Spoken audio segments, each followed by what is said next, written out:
Hello buddies, అందరూ ఎలా ఉన్నారు? నేనైతే చాలా బాగున్నాను. మీరు ఎలా ఉన్నారో కామెంట్ చేయండి. అండ్ వన్ మోర్ లాంగ్ వీడియోతో వచ్చాను. మరి ఇది లాంగ్ వీడియోకి వెళ్తుందో లేకపోతే షార్ట్కి వెళ్తుందో నాకు ఇప్పటివరకు ఐడియా లేదు. ఎందుకంటే లాస్ట్ టైం నేను ఒక లాంగ్ వీడియో అనుకొని అప్లోడ్ చేసి అది షార్ట్ కిందకి వెళ్ళిపోయింది. సో ఇది వచ్చేసి నా ఫేవరెట్ స్కెచ్ అన్నమాట. అంటే నాకు హనుమంతుడు అంటే చాలా ఇష్టం. ఆయన అంటే చాలా గౌరవం. ఎట్లా అంటే నేను నా చుట్టూ ఎవరు ఉన్నా లేకపోయినా ఆయన మాత్రం నా పక్కనే ఉంటాడు అన్న ధైర్యంతోనే ఉంటాను. ఎందుకంటే హనుమంతుడికి నాకున్నంత మంది అంటే హనుమంతుడికి నాకున్న బాండింగ్ అలాంటిది. ఇక్కడ ఒక చిన్న స్టోరీ చెప్తా. నా లైఫ్లో జరిగింది.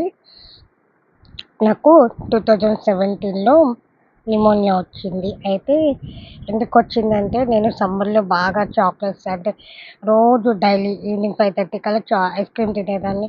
కూల్ డ్రింక్ అని ఇట్లా తాతయ్య వాళ్ళు కానీ, మా మమ్మీ కానీ తెచ్చేవాళ్ళన్నమాట. ఎందుకంటే ఇంట్లో ఒక్కటే ఉంటది. అంటే అప్పట్లో నా దగ్గర ఫోన్ లేదు. టీవీ చూస్తే అలా కాలక్షేపం చేసేదాన్ని.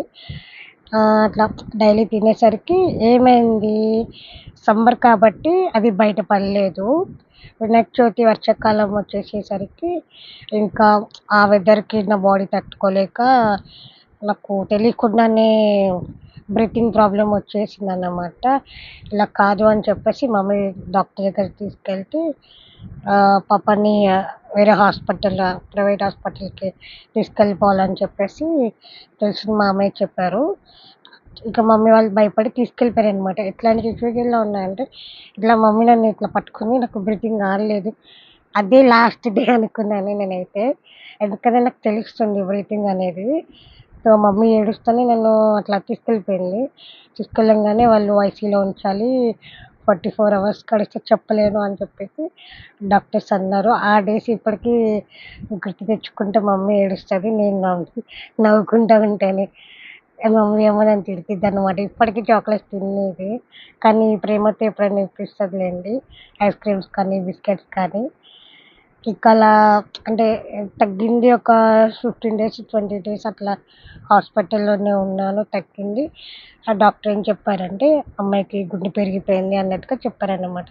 వాళ్ళెలా చెప్పారో తెలీదు. మమ్మీకైతే టెన్షన్ పట్టుకొని మళ్ళీ గవర్నమెంట్ హాస్పిటల్‌కి గుంటూరు అప్పుడు బాగా చూస్తున్నారని చెప్పేసి మా మమ్మీ, నేను, మా నాన్న అందరం వెళ్ళాము. అక్కడ మాకు సెంటర్‌లో హనుమాన్ టెంపుల్ ఉంటది. ఎక్కడికెళ్ళినా ఆయన దర్శనం చేసుకొని వెళ్ళటం అలవాటు. అప్పటిదాకా నాకసలు ఎవ్వరి మీద నమ్మకం ఉండేది కాదు. కానీ ఎప్పుడైతే హనుమాన్‌కి మమ్మీ మొక్కుందో అప్పటినుంచి ఇప్పటి వరకి ఒక పూట చేస్తూ ఆయన్ని కొలుస్తానే ఉన్నాం. ఆయన్నెప్పుడు మర్చిపోము.